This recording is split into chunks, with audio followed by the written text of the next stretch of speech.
Live from downtown Bakersfield, 23 ABC News Midday starts now. Good morning and thanks for watching 23 ABC News at 11 a.m. I'm Danielle Kernkamp. And I'm Mike Hart. Thanks for being here. Let's jump right over to Alyssa, who has some breaking news at this hour. Yeah, happening now. The Cal City Police Department reporting water outages in the city. They say it's due to a water main break. Water is going to be turned off for repairs. The areas that are going to be affected are going to be Catalpa Avenue between 82nd and 84th Street and 83rd Street between Cal City Boulevard and Catalpa Avenue. That's just across the street there from West Best Pizza Company. It's the neighborhood right across the street there. Repairs are estimated to be done around 2 o'clock this afternoon, but we'll keep you updated. Well, today is the grand opening of the new Ronald McDonald House at Memorial Hospital. 23 ABC's Daniela Garrido joins us live from the location with details. Daniela? Good morning. That's right. We're at the grand opening of the brand new Ronald McDonald House. And well, if you were with us this morning, we showed you a little bit into this brand new home. Now, hundreds of people came out here today to support the home that brings comfort to so many families that stay at hospitals here in Bakersfield. And well, we have the story of one family whose son was involved in a head-on collision on the Grapevine and had to stay at the Ronald McDonald House for 28 days. And while they say it brought so much comfort to them, listen from them. When we stayed, it was only a 3-bedroom house, and it was brand new. This new place is beautiful. It's wonderful, and the fact that they now can help 6 families instead of 3. These families are going to be going through the absolute worst time of their entire life, and this is a rare, bright spot in their day, in their life, and it's amazing. And it was very emotional to talk to the Box Bum family, and they are here today. They're one of hundreds of people touring the brand new Ronald McDonald House for the first time. It went from being just 3 bedrooms to now 6 families can be here. And well, last year alone, the Ronald McDonald House served about 520 families alone. It's been in Bakersfield for 10 years. But for now, we're live at the Ronald McDonald House. Daniela Garrido, 23 ABC News, connecting you. All right, a lot of excitement there. Let's bring in Chief Meteorologist Elena Russ, get a look at that rising forecast. That rising forecast temperature is going up for us here in Kern County. But I quickly wanted to show you this tropical storm that everybody has been talking about on the national level. Now officially a tropical storm named Barry, and that is expected to turn into a hurricane over the next 36 hours. You can see that it's creating some flooding for the New Orleans coast. It's encountering plenty of heat. So as this continues to move on shore, it will create tornadoes and other severe weather for Louisiana.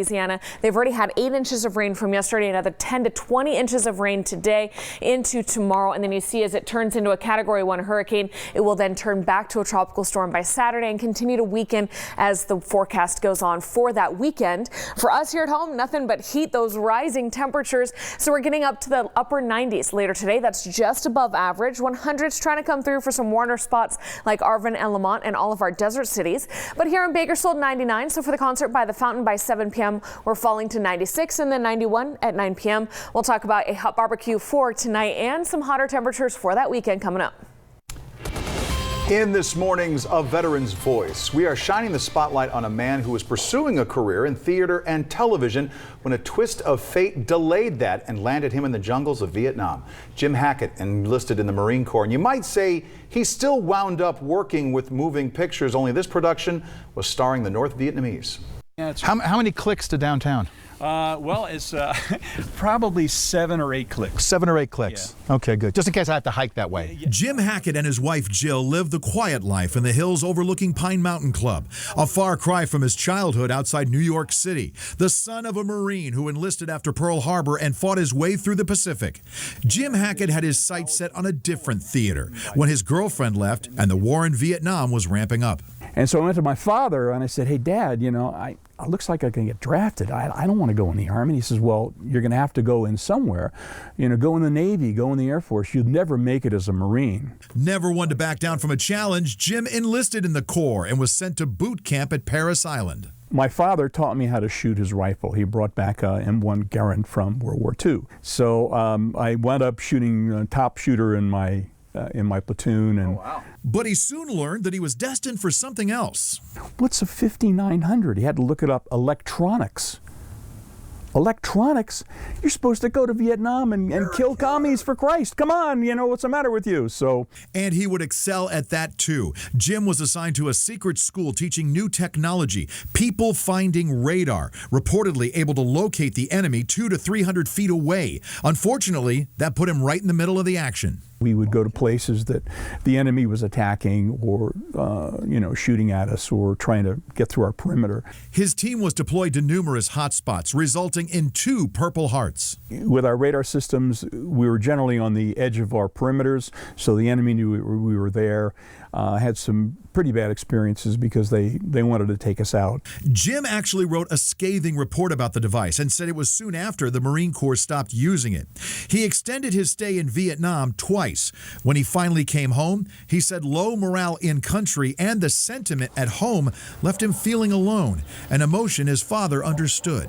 He said, so you're home? I go, yeah. And he goes, you want a beer? I go, yeah, okay. Drank our beer, didn't say a word. Didn't talk about it. He knew.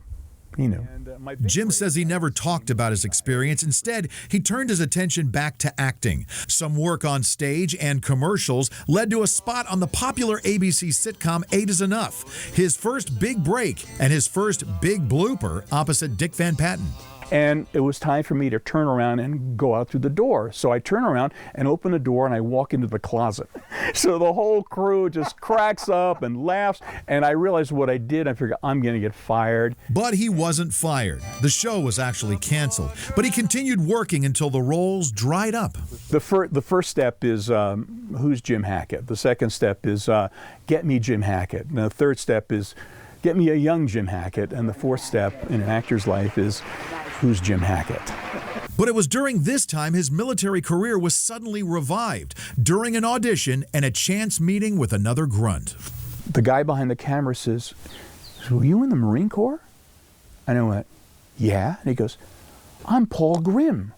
I went, Paul Grimm? Here's a guy I spent 7 months with in Vietnam. I didn't recognize him. Long hair, beard, what have you. We sat down, we looked at each other, we grabbed a hold of each other, we hugged each other, and I started to cry. I just lost it right there. And I'm starting to tear up now thinking about this. And we had this wonderful, wonderful moments. This correlates with the ribbon that they wear. In the last few years, Jim went on the honor flight and was also part of a group called The Greatest Generation that took him back to Vietnam and the place where he earned one of those Purple Hearts. Standing on the actual place where all these bad things happened caused me to feel that I had a sense of closure. I said, well, I'm done. I finally come to terms with this. His happy place these days are in the quiet serenity of the PMC. He still keeps some mementos from his time in Vietnam and said even today, if the Corps came knocking, he'd answer the call. Jim later would start a computer leasing company that had many clients, including the Jet Propulsion Laboratories. He also has high praise for the Bakersfield VA Clinic, where he has volunteered in the past. Now, if you know of someone that we should feature on A Veteran's Voice, send us your nominees to mike@kero.com. We are still waiting to hear about a verdict on the penalty against a man convicted of killing a nanny in Florida. Here's a preview. Good afternoon, I'm Yorita Walde. We're covering 2 trials today on Court TV Live. In Orlando, a jury is deliberating the fate of convicted murderer Scott Nelson. They were at it for nearly 8 hours Wednesday, trying to decide if Nelson should die by lethal injection or spend the rest of his natural life behind bars. And prosecutors in Georgia are laying out their case for murder in the death of an elderly World War II veteran. 91-year-old Adam Bennett was found injured and unresponsive in his bed at an assisted living facility outside of Atlanta. Landon Terrell is the caregiver accused of beating Bennett to death. The medical examiner testified Bennett's injuries were not consistent with the fall. Based on your findings and observations, did you form an expert opinion about the cause and manner of Mr. Bennett's death? I did. Okay. And would you tell the jury what was the cause of death? Blunt force trauma due to an assault. Okay. And what was the manner? Homicide. That's the latest for now. Court TV will keep following all developments in both of these trials. Now back to you. Still to come here at 11 a.m., a tropical threat in the Gulf of Mexico. Details on the system that could be a hurricane by tomorrow. We'll be right back. We have new details this morning. During opening statements of a civil trial against a local school district, the lawyer representing a shooting victim has asked for more than $44 million in damages. Attorney Daniel Rodriguez, who represents Bo Cleveland, the former Taft High student shot in a classroom back in 2013, has asked the jury to award more than $44 million in damages. He says it's to pay for the physical, mental, and emotional pain Cleveland suffered and will continue to suffer for the rest of his life. Back in January of 2013, if you remember, Cleveland, who was 16 at the time, was sitting in class when Brian Oliver walked in and opened fire, striking Cleveland in the chest. He survived the attack and has since undergone at least 22 surgeries. Cleveland's attorney, Daniel Rodriguez, filed this suit against the Taft School District in April of 2013. Rodriguez arguing the district failed to keep students safe despite several warning signs about Oliver's behavior. Yesterday, a jury in the first phase of this trial found the school district negligent. We turn now to the Gulf of Mexico, where there's a line of storms swirling, and forecasters say that system could become a hurricane as early as tomorrow. A state of emergency has already been declared in Louisiana. ABC's Elizabeth Herr is in New York with the latest. With a tropical threat brewing in the Gulf, Louisiana in a state of emergency. We don't know yet where this storm is going to land, but we know it's going to be a big storm, a significant rain and storm surge event. The system forming waterspouts on Lake Pontchartrain and already slamming cities with wind and rain, dumping 8 inches of rain in just 3 hours in some areas, leaving parts of New Orleans underwater, forcing some residents to turn to kayaks to navigate the flooded streets. Do you guys just have this because you know how badly it floods? You just have a kayak on hand? Yeah, they're actually hers, and that is exactly why she bought them. Officials warning residents to remain vigilant as parts of the region could get up to 20 inches of rain into the weekend. And the Mississippi River is projected to reach 20 feet, its highest level in nearly 70 years. Be safe, be smart, take care of your neighbors, take care of yourself. Louisiana officials not taking any chances, closing more than 200 floodgates on the river in preparation, with the levee system now facing its biggest test since Hurricane Katrina. So mandatory evacuations are underway near the mouth of the Mississippi River. Residents are stocking up on supplies and sandbags, while out in the Gulf of Mexico, oil companies have begun pulling workers off their rigs. And right now, Texas is also bracing for heavy wind and rain from the same system. The governor there says after Hurricane Harvey, they are doing all they can to be ready well in advance, just in case. Elizabeth Herr, ABC News, New York.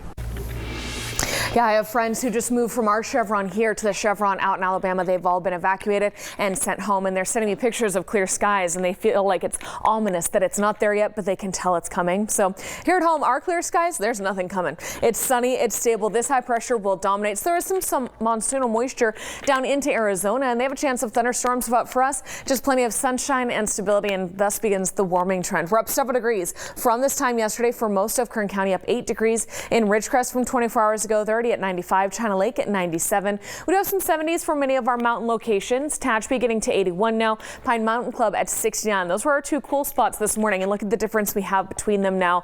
Sitting under this sun, we are in the low to mid 80s right now here in Bakersfield. Going to climb up to those low 90s at lunchtime, top out at 99 this afternoon at 4 p.m. and stay in those 90s all afternoon well into this evening. So you can expect hot temperatures if you're heading out to the Ridgecrest Strong fundraiser at Salty's Barbecue on White Lane. Maybe you don't want to cook tonight because it'll just heat up your house. You can head out there and support our earthquakes victims as well as they continue to recover and rebuild some areas that were damaged. As we talk about our county forecast, that 99 for Bakersfield means upper 90s for most of the rest of the county as well.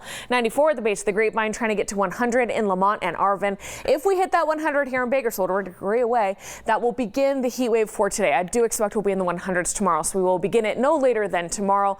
No 100s in the mountains just yet, but they're trying to come for Kernville and Isabella. Mid 90s today, trying to get to 100 100 2 days from now. 80s in Tehachapi, Bear Valley, Lebec, and Fraser Park this afternoon. Glenville at 88 today. And down into our desert, you saw it's already 97 in China Lake. They're getting to 107 in Ridgecrest this afternoon, 105 in Cal City, 100 out in Mojave. And that's all thanks to this ridge of high pressure sitting here parked for the next several days. That's why that tropical storm Barry is having a hard time making a move, because this high pressure isn't going to allow it to come on shore, and that's why it has stalled out, and it's providing so many problems for Alabama. This high pressure is also providing problems for us. By Saturday, 106 here in Bakersfield. Dangerously hot, comes with bad air quality as well. We're still at 104 by Sunday, and then a fall to 101 Monday. Finally back in those 90s, which has sunshine across the board and a little bit of a fresh breeze, which is great, but that's still warm out there. At least it's closer to average. Kern River Valley, I mentioned that you're trying to get to the 100s by Saturday, back in the 90s by Sunday, but still very hot for you and above average. Tehachapi and Fraser Park, the 80s today, 90s back tomorrow. Saturday is their hottest day, 92 and 93 up there. There's the July weather we've been waiting for. It's been hiding up there. Okay, Yeah, that's where it is. got it.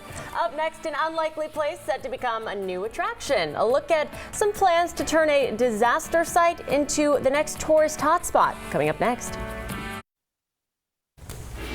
Welcome back. Chernobyl, the site of the world's worst nuclear disaster, is set to become an official tourist attraction. That's right. Ukraine's president signed an order on Wednesday will set out plans for new walking trails and enhanced mobile phone reception. Much of the area has been open to tourists since 2011, and there's been a sharp rise in visitors since an HBO miniseries about the tragedy aired earlier this year. On April 26, 1986, a reactor at the nuclear power plant exploded, forcing a region-wide evacuation and sending radioactive fallout billowing across Europe. While the explosion itself caused around 30 deaths, the final death toll as a result of long-term radiation exposure is much disputed.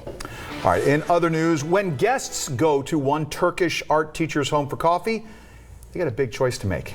Which cup to use? Why? Take a look. 43-year-old Masudi Ilsilki has almost 1,000 coffee cups. 1,000. It all started innocently enough about 12 years ago when a relative gave her an antique cup as a gift. Well, that's where it started. She started collecting, and it grew very quickly. Even though Turkey is famous for both its coffee and, look at that, the special cups used to serve it, Ilsilki also has cups from several other countries. You think she has a Starbucks cup in there? I don't think so. No, probably not. Some of these cups, though, more than 100 years old. Wouldn't you be afraid to hold it? I'd be very Did you terrified. break it or something? Oh my God. You can't buy another one.